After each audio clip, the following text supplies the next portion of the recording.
Yo, what's going on YouTube? Welcome back to another video. Today we're talking about the Florida Gators, talking some Florida recruiting.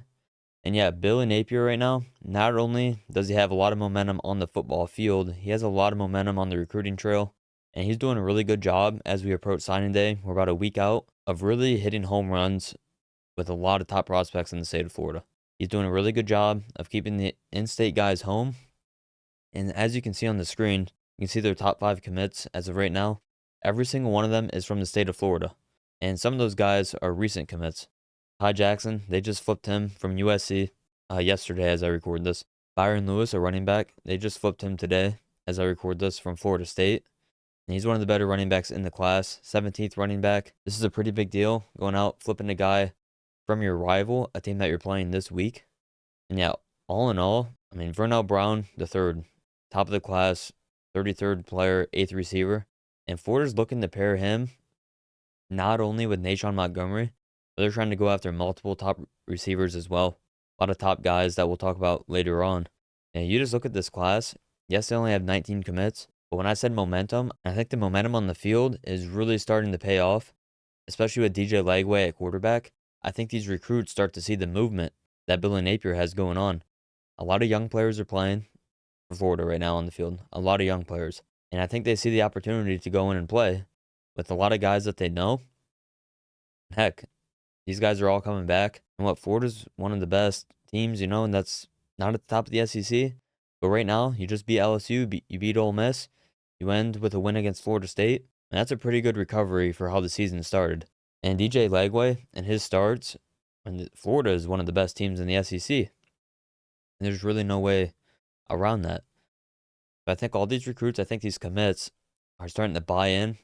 And a big reason for that is Billy Napier. He also got that extra year. You have to remember, he got that extra year. They guaranteed he'll be back next year. And for DJ Lagway, that almost guarantees he won't be entering the portal. And with that as well, a lot of these recruits will probably stay on board. So this 17 overall rank is only going to be going up from here on out. So I got some guys, got about 6 guys that we'll be talking about that they're still going to go after, really push for. And there's none other bigger than DJ Pickett, 12th player in the class, 3rd overall corner.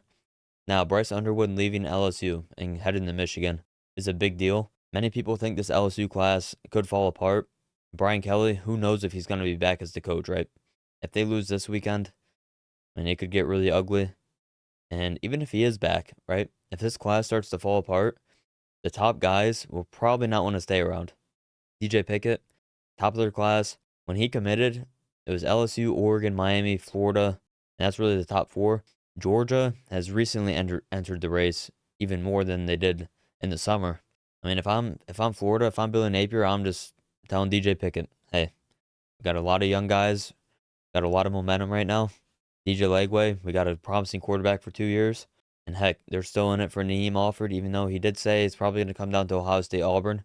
But just like the promise of going after these top guys and the fact that they're listening to Billy Napier, I think that says a lot about his culture and the type of program he's running.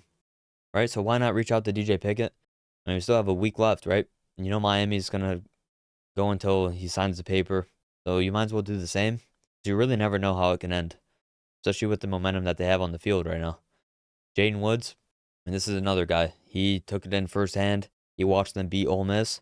I mean, he saw it. He saw all the momentum that they have right now. He saw the type of atmosphere the Swamp can be when they're good.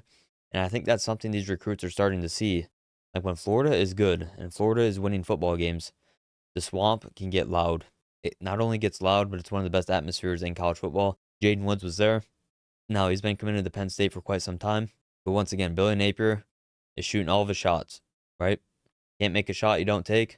And he's taking every shot possible. And Florida's right in this. You're probably going to have a hat on the table when he signs, unless he shuts down his recruitment beforehand. I don't see that happening, though. I think he's going to wait until signing day. And I think Florida's going to have a hat on the table. And when you have a hat on the table, that means you have a chance. Tavares Dice, another guy, they're going to have a hat on the table. I think Auburn might be in some trouble here.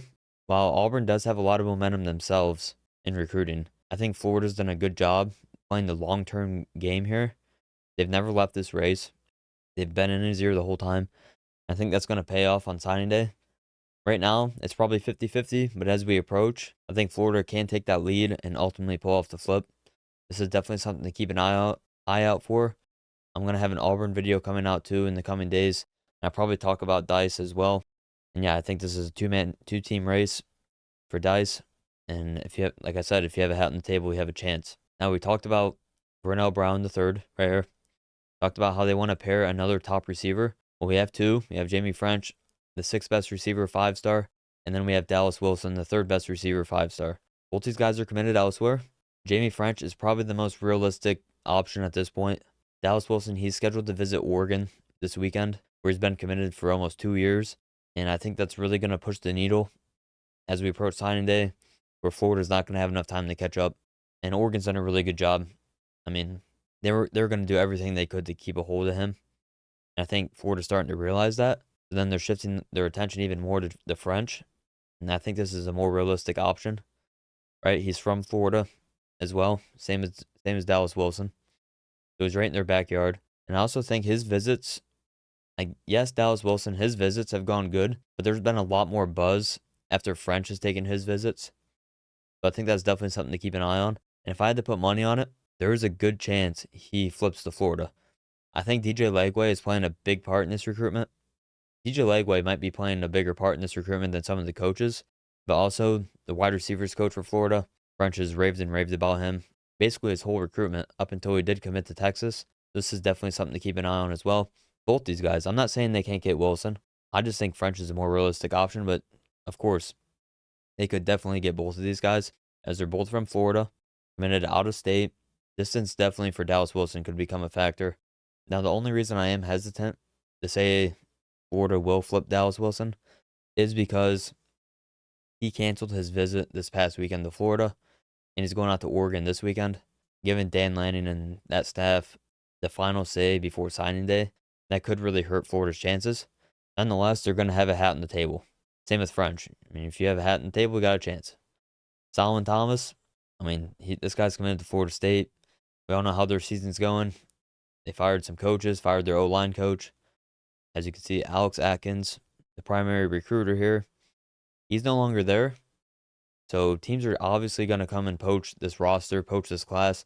And Solomon Thomas is right at the top. Florida's right at the top too. There's a lot of schools, probably 5 or 6 schools in this. I think Florida's going to be in it till the end, right? If he decides on signing day on December 4th, I like Florida. There is a good chance he could stay with Florida State too. I mean, he said all the right things so far. I mean, I think him taking visits, him talking to other schools, it's kind of sounding like it's going to go another direction. And if he pushes his recruitment back to the second signing day, then you really have to like Florida's chances, LSU's chances, and so forth. Yeah, overall, if you're a Florida fan, the excitement has to be through the roof right now.